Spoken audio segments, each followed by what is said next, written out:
7 orang anggota Sekretariat Bersama Sepeda Bali atau SAMAS menggelar aksi bersepeda keliling Bali atau Ngider Buana sebagai bentuk penolakan terhadap rencana reklamasi Teluk Benua. Ketujuh anggota SAMAS yang dilepas dari depan kantor DPRD Bali akan melakukan perjalanan selama 4 hari. Sekretariat Bersama Sepeda Bali menunjukkan sikap tegasnya menolak reklamasi Teluk Benua dengan melakukan aksi Ngider Buana atau berkeliling Bali dengan menggunakan sepeda. Dalam perjalanannya, ketujuh anggota SAMAS akan bersembahyang di setiap pura besar yang ada di pesisir pantai, guna memohon agar rencana reklamasi Teluk Benua batal, sehingga Bali tetap aman damai. Ketua SAMAS Bali, Dewa Made Mertakota mengatakan, SAMAS Bali ingin mendukung desa adat di pesisir Bali Selatan yang sedang berjuang menolak reklamasi. Kami komunitas sepeda hari ini akan bergerak tangkil ring pura-pura yang ada di pesisi sekeliling Bali untuk ngerasti tiang lah jagat kita. Mudah-mudahan beliau memberikan pematut yang mana yang terbaik untuk kita.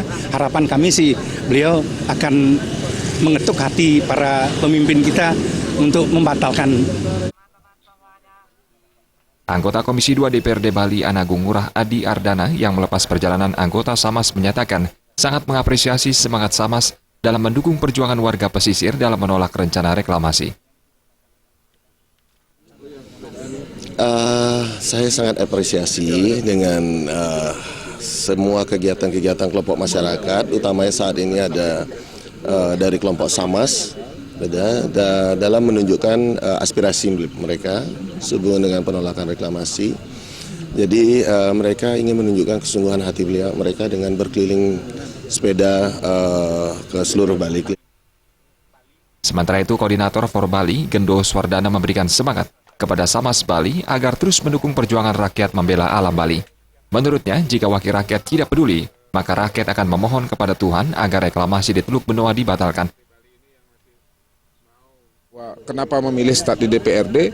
Karena ini adalah rumah rakyat dan sekarang wakil rakyatnya tidak peduli, jadi rakyat mengambil alih sekarang tugas mereka. Pesepeda ini mengambil alih tugas para wakil rakyat yang sudah tidak peduli dengan kekuatan sendiri, dengan kerja keras sendiri, memohon kepada Tuhan untuk Bali ini agar selamat dan Teluk Benua diselamatkan. Jadi 7 orang anggota SAMAS Bali akan melakukan perjalanan selama 4 hari keliling Bali menggunakan sepeda sambil bersembahyang di sejumlah pura besar di pesisir Bali. Perjalanan pertama diarahkan ke Pura Pengembak, kemudian dilanjutkan menuju Pura Tanah Kilam, Pura Peti Tengat, Pura Rambut Siwi, Pura Segara Rupek, Pura Pulaki, Pura Pojok Batu, Pura Batu Belah, Pura Silayukti, Pura Watu Klotok, Pura Mas Jeti, dan akan berakhir di Pura Dalam Sindu. Agung Ria dan Riasa, Bali TV.